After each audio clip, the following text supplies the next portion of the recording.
कई अपने देशवासी का ऐसा कहना है, मानना है कि हम लोगों को आज़ादी पूरी तरह से मिल गई है।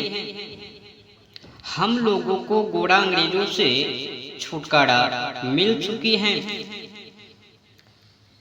आज़ादी मिल गई। ओके, सही है, मिल गई। पर किस तरह से मिली, किस प्रकार से आज़ादी मिली है, ये भी जानना हम लोगों का दायित्व है ना। मिला पर किस प्रकार से मिला, किस प्रकार से आज़ादी है, ये भी जानना उचित है ना। बिना सोचे समझे इतिहास को खगोले कैसे हम कह सकते हैं कि आज़ादी मिल गई पूरी तरह से। हम लोगों ने क्या किया, गोरा अंग्रेज तो हमें छुटकारा दे दिया, पर हम लोगों ने फिर से उन्हीं के बंधन में बांध गए।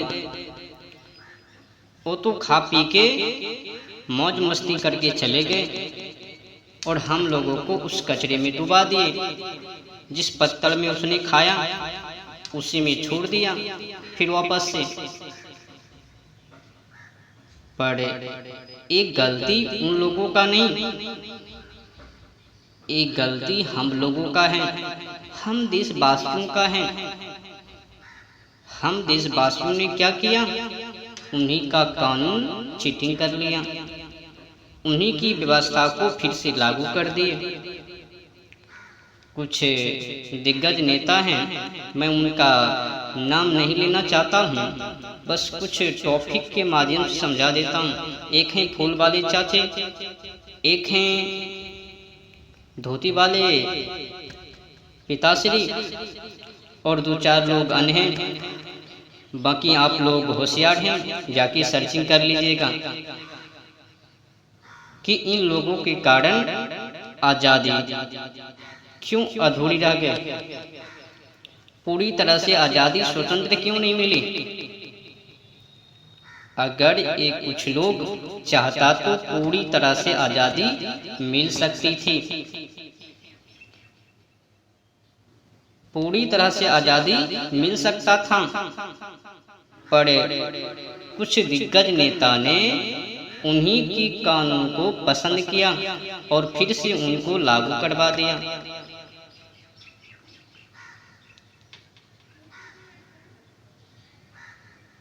होशियारी तो हम लोगों का है ही। इसमें एक और सबसे जो बड़ी बुरी बात है वो ये है कि हम लोगों को बताया जा रहा है, सिखाया जा रहा है कि पूरी तरह से स्वतंत्र भारत है, आज़ादी मिली 15 अगस्त 1947 को। ये एकदम बकवास है, बेफालतू की बातें हैं। 15 अगस्त 1947 के दिन रात्रि में ये आज़ादी नहीं मिली, बल्कि 15 अगस्त को भारत को 2 टुकड़े किए गए। गोरा अंग्रेजों ने वो अपनी साजिश षड्यंत्र के तहत जिन्ना और फूल वाले चाचे में दोनों को आपस में टकरा दिए। उधर से अली जिन्ना और इधर से हमारे फूल वाले चाचे पंडित जवाहरलाल नेहरू, ये दोनों की टकराव आपस में करवा दिए, फूट डलवा दिए और देश को 2 टुकड़े में बांट दिए।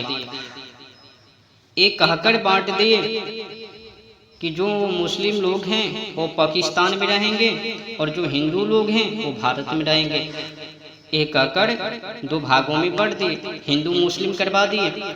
वहाँ पर से हिंदू मुस्लिम की लड़ाई शुरू हो जाते हैं और बाद में ये तो कहानी है ही कि 15 अगस्त 1947 के दिन आज़ादी नहीं, उस दिन मौत की आज़ादी हुई। 15 अगस्त 1947 के दिन रात्रि में कई लोग मारे गए। इतिहासकार का मानना कहना है कि उस दिन लगभग में 10 लाख आदमी मारे गए और पाकिस्तान के बगल में जो भी गांव बस्ती थी उन गांव के महिलाओं के साथ बहन के साथ छेड़खानी की गई, बलात्कार की गई। ये रही उस दिन की आज़ादी। भारत की बंटवारा, क्या आप लोग इन्हीं को आज़ादी कहते हो? धड़के की तौल पर 15 अगस्त को आज़ादी की गीत गाते हैं। आज़ादी कैसी है, किस प्रकार से है, हम लोगों ने क्या क्या चेंज किए, कुछ भी पता नहीं। उन्हीं की शिक्षा, उन्हीं की संस्कृति, उन्हीं की खान पान, रहन सहन, कपड़े लत्ते इत्यादि इत्यादि व्यवहार, उन्हीं की कॉलेज स्कूल कॉन्वेंट इत्यादि इत्यादि व्यवस्थाएं। हमारा अपना क्या है? पुरानी परंपरा भारत के अनुसार क्या है, जो कि मैं कहूँ आज़ादी पूरी तरह से मिल चुकी है। कानून उन्हीं का, शिक्षा उन्हीं का, कॉलेज स्कूल कॉन्वेंट उन्हीं का, अधिकतर व्यवस्थाएं उन्हीं का। तो फिर कैसे माना जाएगा स्वतंत्र भारत? ये आज़ादी अभी अधूरी है, इनका जंग शुरू है। 15 अगस्त 1947 को दिन आज़ादी नहीं, खिलवाड़ की आज़ादी हुई। 10 लाख मानव की हत्या की वो आज़ादी जश्न। आपको पता है 15 अगस्त 1947 के दिन जब उधर मारकाट हो रहा था तो कुछ अपने देश के जो दिग्गज नेता वो जश्न मना रहे थे गोरा अंग्रेजों के साथ, खुशी हमें आज़ादी मिल गई। और इधर वो सब चल रहा है छेड़खानी माता बहनों के साथ। क्षमा कीजिएगा, अगर पूरी तरह से आज़ादी मिली होती तो मैं आज खुशी के साथ, गर्व के साथ मैं कहता हाँ आज़ादी मिली, पर क्या करूं?